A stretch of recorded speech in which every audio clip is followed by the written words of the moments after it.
একগাছি তৃণ হৈ উৰিয়াপ ৰিম গৈ সেই বৃন্দাবনৰ মাজত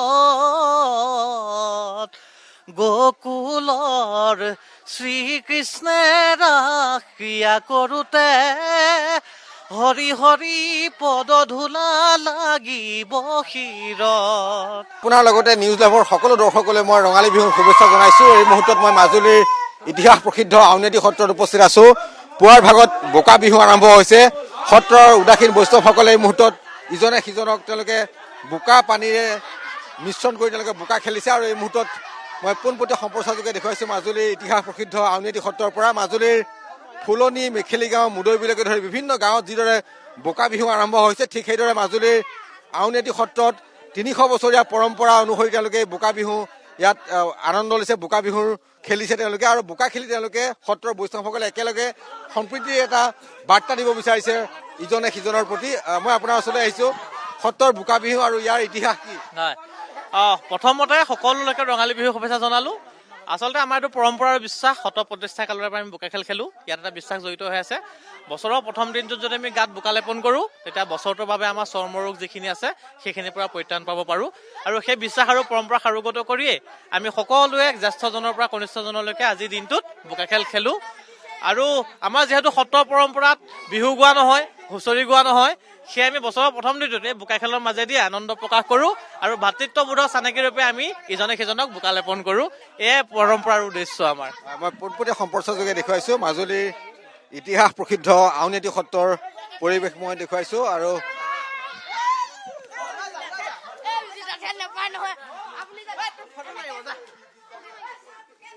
মাজুলীৰ সত্ৰৰ পৰিৱেশ, প্ৰত্যেকজন যি উদাসীন ভকত বৈষ্ণৱ আছিলে, জ্যেষ্ঠজনে কনিষ্ঠজনক আৰু কনিষ্ঠজনে জ্যেষ্ঠজনক তেওঁলোকে বোকা সানি বোকা লেপি তেওঁলোকে এইদৰে ৰঙালী উদযাপন কৰে। আৰু মাজুলীৰ কেৱল আউনীআটী সত্ৰই নহয়, কেইবাখনো সত্ৰত এই পৰম্পৰা আছে, কিন্তু আউনীআটী সত্ৰৰ পৰম্পৰা হৈছে পুৰণি পৰম্পৰা।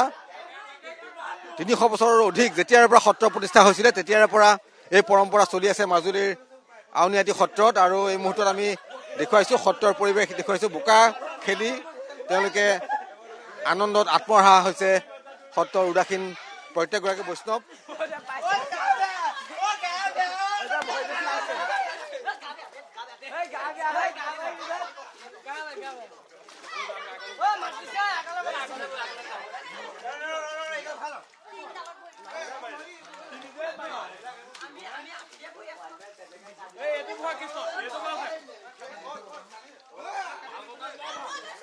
সত্ৰৰ উদাসীন ভকত বৈষ্ণৱসকলে সত্ৰৰ বহাই বহাই তেওঁলোক যায়। আৰু যিসকল ভকত বৈষ্ণৱ সত্ৰৰ বহাত থাকে তেওঁলোকক উলিয়াই আনি তেওঁলোকে বোকা খেলিবলৈ বাধ্য কৰায়। আৰু এয়া তেওঁলোকৰ আত্মিক পৰম্পৰা।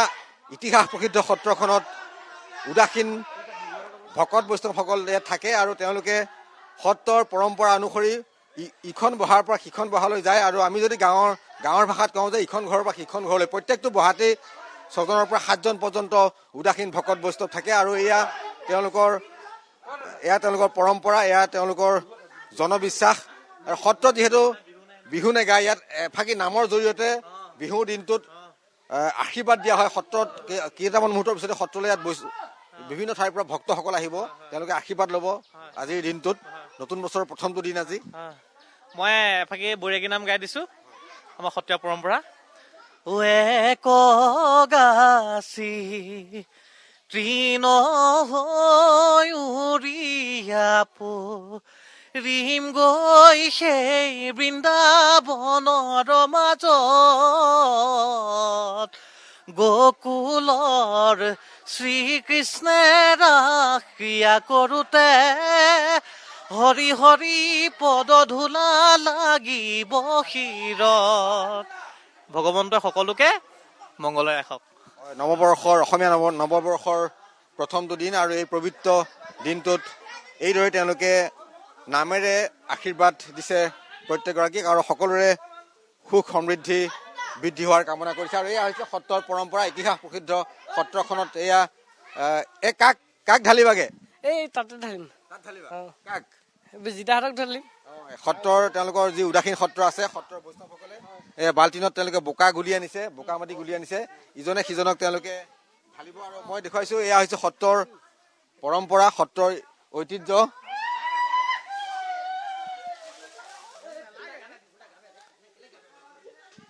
আৰু ইতিহাস প্ৰসিদ্ধ সত্ৰখনত বোকা বিহুৰ পৰম্পৰা আৰম্ভ হৈছে। এয়া হৈছে মাজুলীৰ আউনীআটী সত্ৰৰ পৰিৱেশ।